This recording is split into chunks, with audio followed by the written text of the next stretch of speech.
présente. Je m'appelle Madame Poincaré et je serai votre institutrice en cette année de 1950. Bienvenue dans l'espace Jean Zay, ancien ministre de l'Éducation nationale et des Beaux-Arts de 1936 à 1939. Ce fut un grand ministre. Il a fait beaucoup de choses comme la classe d'orientation, le sport à l'école ou alors l'école obligatoire jusqu'à 14 ans. Au moment où j'accueille mes enfants dans la classe, je suis très vigilante sur l'hygiène.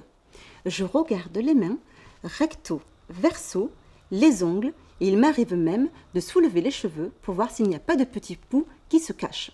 Au niveau de l'emploi du temps, nous aurons classe du lundi au samedi toute la journée. Votre jour de repos sera le jeudi.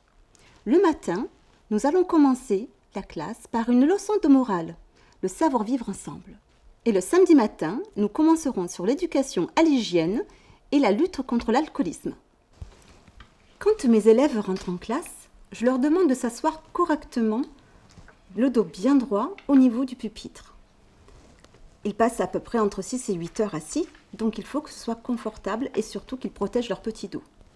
Le dos bien droit, les avant-bras appuyés sur le pupitre, ils pourront commencer comme ceci leur leçon d'écriture. Voici un porte-plume. Je demande à mes élèves de le tenir correctement, l'index bien posé, les avant-bras comme ceci, et on trempe délicatement la plume au niveau de l'encrier et on caresse le papier de haut en bas pour créer des pleins et des déliés.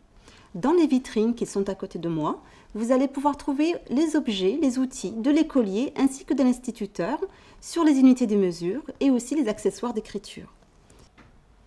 Pour les petits garnements, il y a le piquet et le bonnet d'âne.